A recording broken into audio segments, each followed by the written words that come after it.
Selamat siang pemirsa, apa kabar Anda hari ini? Apa kabar Indonesia Siang kembali menyapa Anda tentunya bersama saya Vena Kintan dan juga Kenana. Betul sekali, dan tentunya juga hari ini pemirsa apa kabar Indonesia Siang tentunya akan menghadirkan berbagai informasi yang penting dan juga menarik untuk diperbincangkan lebih lanjut siang hari ini. Ya, salah satunya mengenai perkembangan kasus dukun penggandaan uang yang kita hadirkan. Yang ternyata juga menjatuhkan banyak korban jiwa ya. Nanti kita akan membahasnya lebih lanjut, tapi kita buka dulu Galeri Apa Kabar Indonesia Siang hari ini.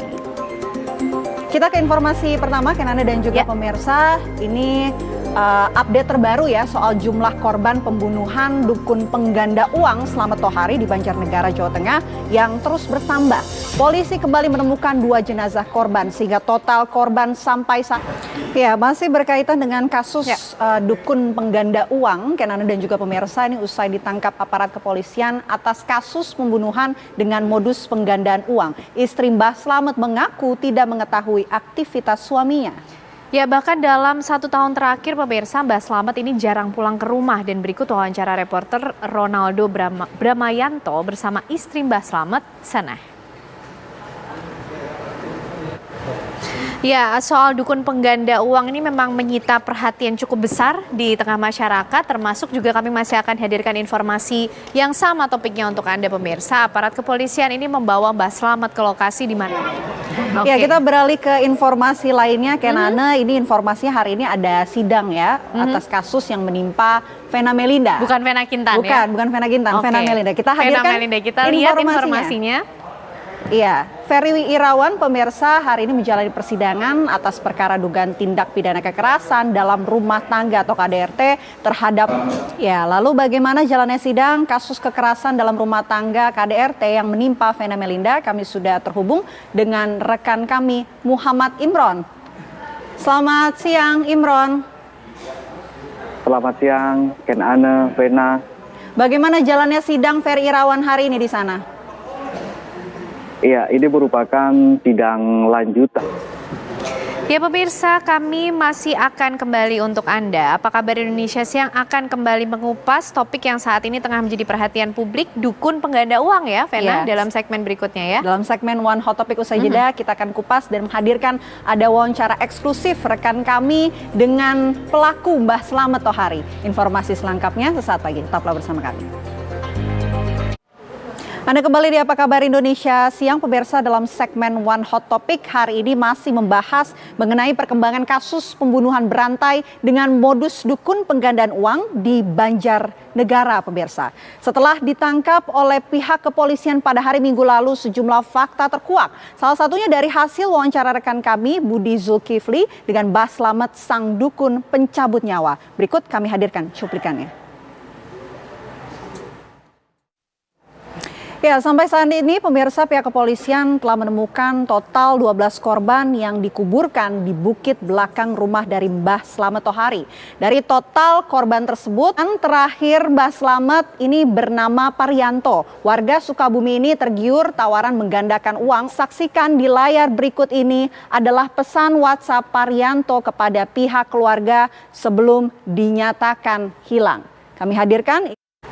Ya, pesan WhatsApp Parianto ternyata juga sempat mengirimkan pesan suara atau voice note pemirsa kepada sang anak pada Kamis 23 Maret 2023 sekitar pukul 00:05. Mengirim pesan WhatsApp, keluarga ini tidak mendapatkan kabar sama sekali dari korban Parianto. 3 hari kemudian, keluarga kemudian berinisiatif untuk melapor. Sama setelah Mbah Slamet ditangkap, polisi menemukan jasad korban Parianto. Sehari setelahnya, aparat kemudian dikejutkan dengan temuan 10 korban tewas lain di lahan perkebunan milik. Kami ajak Anda pemirsa untuk mengetahui perkembangan terkini atas kasus penggandaan uang Banjarnegara yang menewaskan 12 orang korban. Kami sudah terhubung dengan rekan kami Ronaldo Bramantyo. Selamat siang Ronaldo. Sudah ada informasi terbaru dari pihak kepolisian atas kasus ini? Ya, jumlah korban pembunuhan dukun penggandaan. Ya pemirsa, itu tadi informasi terbaru yang disampaikan oleh pihak kepolisian. 3 setidaknya korban dari dukun palsu penggandaan uang Mbah Slamet ini sudah teridentifikasi. Ada kemudian mulai informasi-informasi orang hilang yang masuk. Dan kami tentu masih akan membahas mengenai dukun pengganda uang ini, dukun palsu pengganda uang, bersama dengan narasumber yang sudah hadir pada siang hari ini. Ada Pak Sunarto, Ki Sunarto, pakar metafisika. Berbincang ya, Ki Narto. Lebih lengkapnya kami akan hadir untuk Anda pemirsa sesaat lagi. Ya, dukun palsu sudah punya nih. Dukun palsu itu mempunyai tenaga marketing, tenaga pemasaran. Jadi dia tidak bekerja sendiri? Tidak, ada tenaga pemasarannya. Apa yang disampaikan marketingnya? Yang disampaikan tim marketingnya bahwa dia pernah mengalami. Target siapa? Yang Narto? ditarget orang-orang yang memerlukan.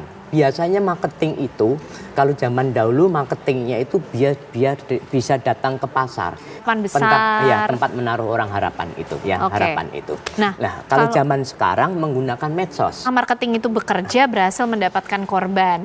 Ya. Bertemu oleh properti juga nih Ki Narto. Itu yang gimana di samping mereka? dukunnya biasanya rendah hati dahulu.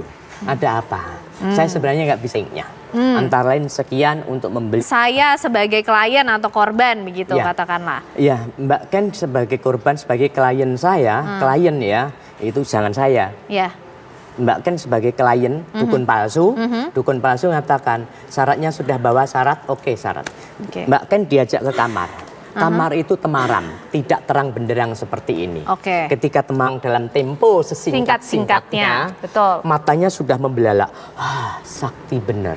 Terus dukun palsunya kan pada orang nanti batal.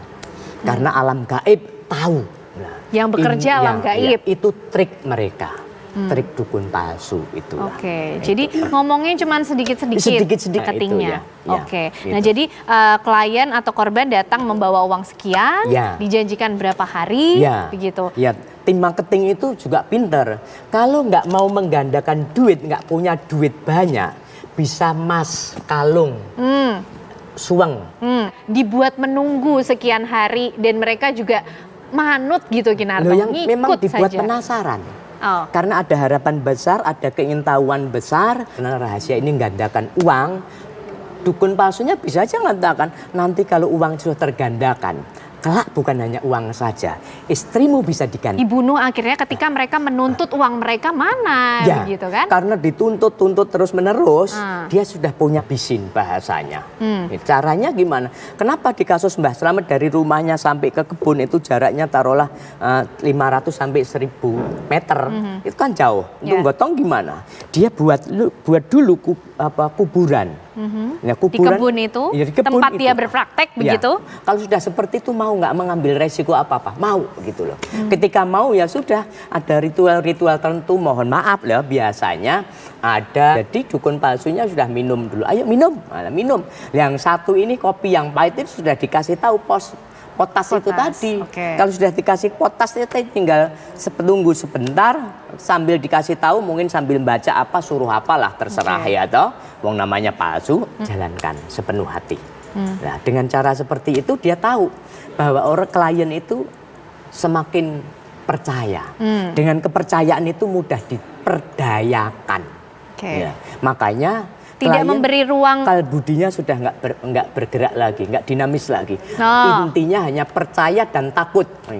Setidaknya untuk mengedukasi kita semua supaya tidak juga menjadi korban-korban selanjutnya. Karena kalau kita bicara soal keserakan, semua kembali kepada diri masing-masing ya Ki Narto. Ya. Seperti apa? Ini dasarnya kita harus mawar. Informasi yang begitu banyak mengenai kasus dukun palsu pengganda uang dan itu. Dan ada satu lagi. Sedikit, Ki Narto sudah mau berbagi informasinya dan juga